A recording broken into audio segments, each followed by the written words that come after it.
tale is known throughout the writer's house as the greatest detective story ever told.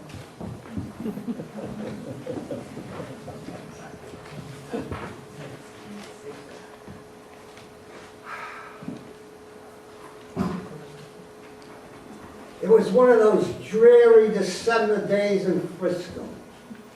The fog hung over the bay like a wino with a craw full of rot gut. I sat there in my dingy office up there in this, wondering if I'll ever again be able to afford a real snap-rimmed detective hat like Bogey wore on the Maltese Falcon, instead of this cheap sissy beret I'm stuck with right now. Suddenly this babe burst into the room. She was a knockout. I mentally undressed her feet.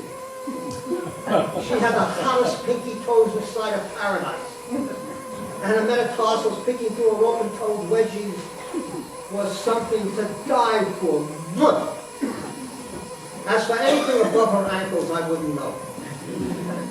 They call me Mike Hammertoe. Private foot.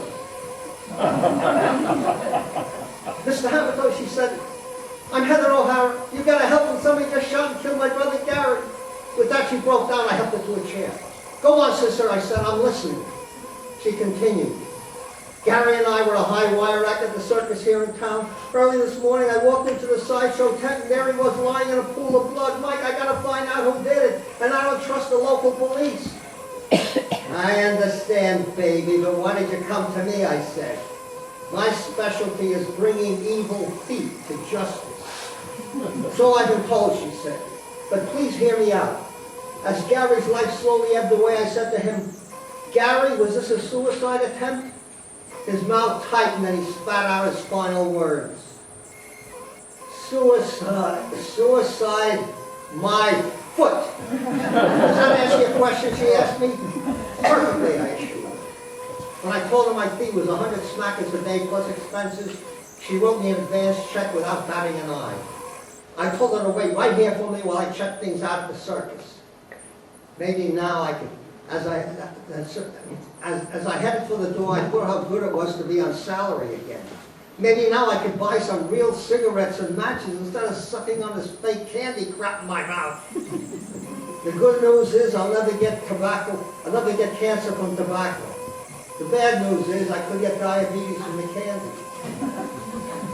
The good news is I already have diabetes. That's good news. Anyway, when I arrived at the sideshow tent an hour later, the body was still there, surrounded by police. My old nemesis, Lieutenant Pizzelli, spotted me. The last thing I need here, he said, is a private dick. You're up way too high, Lieutenant. I said I only work below the ankle. I let that sink in. And I said, any clues? Yeah, he barked out grudgingly. We got some footprints leading to and from the body. But my forensic guy says they're like no other footprints he's ever seen. They don't look human. Any suspects, I asked? 4, and here they come right now. The first was Pierre Epé, a French sword swallower. I could tell he was nervous. He was gnashing on razor blades between meals. But he seemed harmless enough. Next came Zippo and Dippo, a pair of hair-lipped Turkish Siamese twins who were joined together at their navels. Nothing unusual so far. And then the 4th suspect arrived. He was walking on his hands with his bare feet in the air. Hi, folks, he said warmly. I'm Oliver Twist. I'm a contortionist. And I'm 100% not guilty. I quickly went up to him and extending my hand, I shook his foot vigorously and said, pleased to meet you. I'm Mike Hammertoe. I held his foot for a while, examining carefully. And suddenly I unleashed my thunderbolt. Oliver, I said calmly, pointing at the corpse, why did you murder Gary O'Hara? He gasped. But Lieutenant Pizzelli exploded. How the hell do you know that, Hammertoe? He said. Nobody even checked out his footprints yet. No need to, I said. Check his handprints.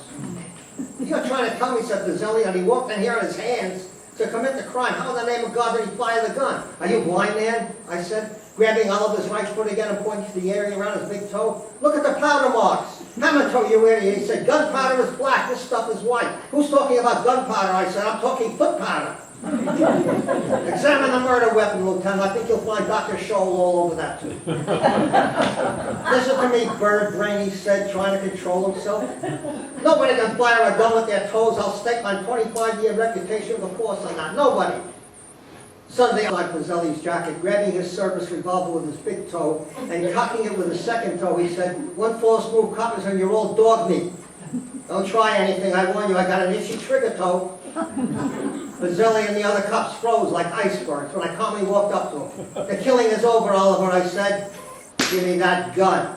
A life and death struggle then ensued. I realized he was too strong for me, so I pulled an old scientific ploy that never failed me before in my many battles with tow gunners. I began tickling the balls of his feet. He immediately started giggling like a fool. It was a cinch for me to disarm him. The cops quickly put small cuffs on his 10 toes and took him to the slam. When I got back to my office that evening, Heather was waiting for me. "I got good news and bad news for you, baby," I said. "The good news is I got your brother's killer. The bad news is your check bounced." "There must be some mistake," she said, beginning to panic. I took out the check and dropped it on my desk. It flew 5.5 feet in the air and hit the chandelier. Her goose was cooked and she knew it. "What are you going to do about it, Mike?" she asked suggestively. I looked at her through smoldering eyes and I said, "I thought I might take it out and trade, baby." We stared hotly into each other's eyes. It was the first time I had looked above her ankles. I never realized she was wearing an eye patch. She was hunchbacked, and her hair was purple and green. But I couldn't care less. Before we knew it hit us, my shoe edges fell to the floor, and my toes began doing incredible things with her toes. Several minutes later, we were relaxing on the floor, each with a lighted cigarette between our big and second toes.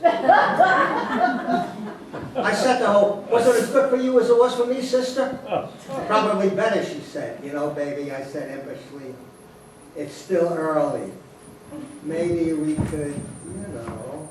As my toes started moving towards hers again, she quickly pulled away. "Not tonight, Mike," she said. "I have a heel ache." I immediately booted the dame out the door. If there's one thing I can't stand, it's a damn toe teaser. Just then another broad hobbled into the office on crutches. "Mike," she said hysterically, "you gotta help me. I was just raped by a bunion fetishist." But that's another story.